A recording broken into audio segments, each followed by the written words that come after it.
Olá, sejam muito bem-vindos. Meu nome é Daniel Xerem, eu sou nutricionista, mestre, especialista e professor em nutrição esportiva. Hoje nós falaremos sobre a avaliação da composição corporal na prática clínica do nutricionista. Nós discutiremos um pouco os métodos, os instrumentos que existem para tal realização e, evidentemente, a sua importância. A composição corporal per se, por definição, nada mais é do que uma investigação mais profunda dos compartimentos que nós apresentamos nos nossos corpos. O corpo de qualquer indivíduo ele é composto por diversos tipos de massas.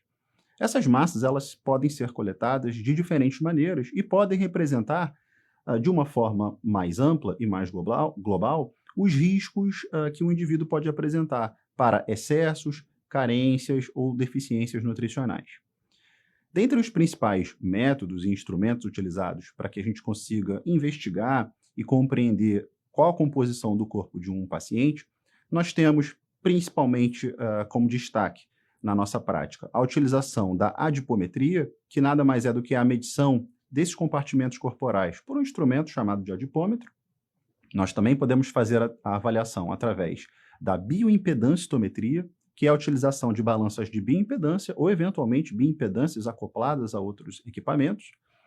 A ultrassonografia é um método mais avançado que também pode definir os compartimentos corporais, assim como o método considerado como padrão ouro, que é o densitômetro, chamado de DXA ou DEXA, que faz uma medição mais fidedigna sobre todos esses compartimentos.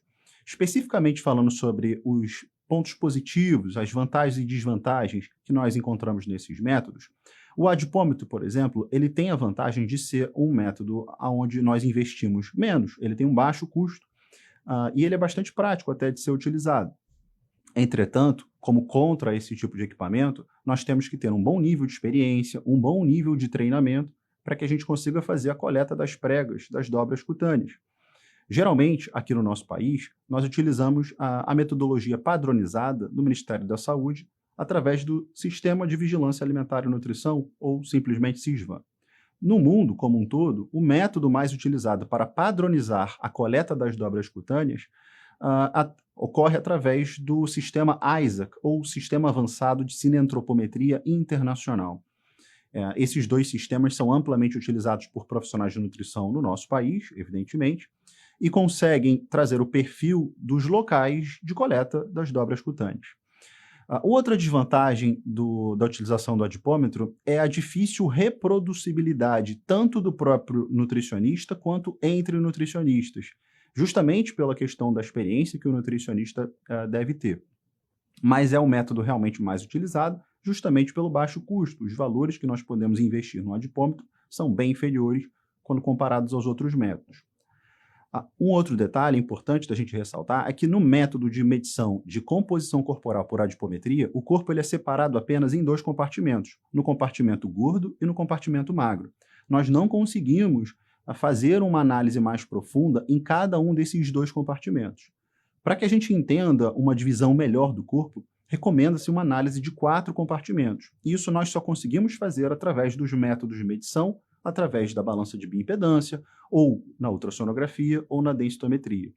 Esses métodos conseguem coletar não apenas a massa gorda, mas conseguem compreender aonde encontra-se essa gordura distribuída no corpo do indivíduo e também do que é feito a massa magra.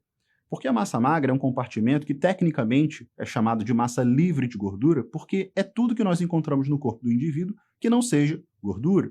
Então, na massa magra, nós encontramos a massa muscular esquelética, a massa muscular distribuída, lisa e cardíaca. Nós encontramos o restante da massa proteica, as vísceras e quaisquer coisas que o valham nesse sentido, a água, que faz parte desses compartimentos, a massa mineral, especialmente depositada nos nossos ossos. Então, através dos métodos de quatro compartimentos, nós conseguimos fazer essa leitura.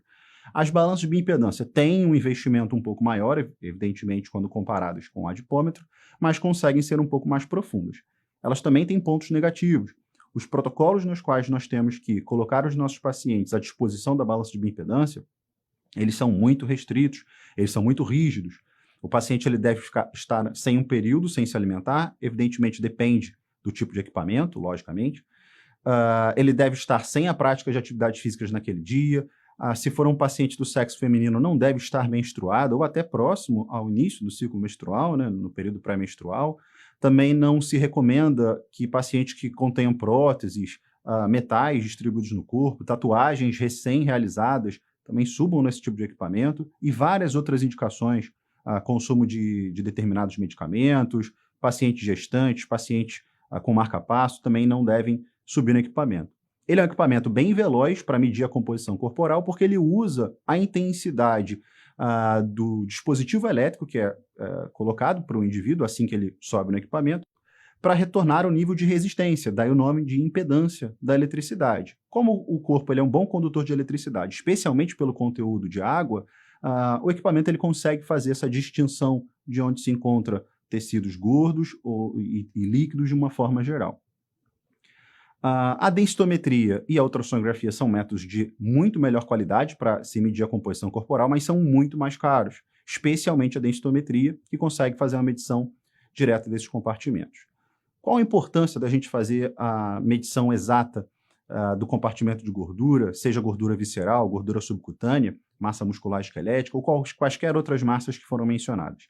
A importância é exatamente compreender se aquele indivíduo se encontra dentro das referências e dos parâmetros esperados para a idade dele, para o sexo dele e outros índices importantes, para que ele consiga progredir melhor com a saúde e o nutricionista com um bom planejamento dietético. A partir do momento que o indivíduo se encontra fora daquilo que se imagina, o nutricionista ele vai ter que utilizar da intervenção dietética para colocar o indivíduo dentro do parâmetro esperado.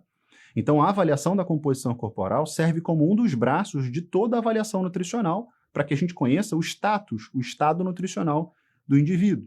Só reforçando quais são esses 5 braços e essas 5 bases.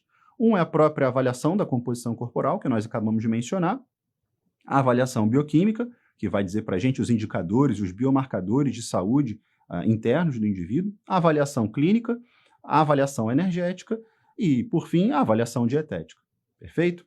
Então, espero que vocês tenham gostado do conteúdo. Mais uma vez, meu nome é Daniel Xerem e espero encontrá-los numa próxima oportunidade. Um grande abraço.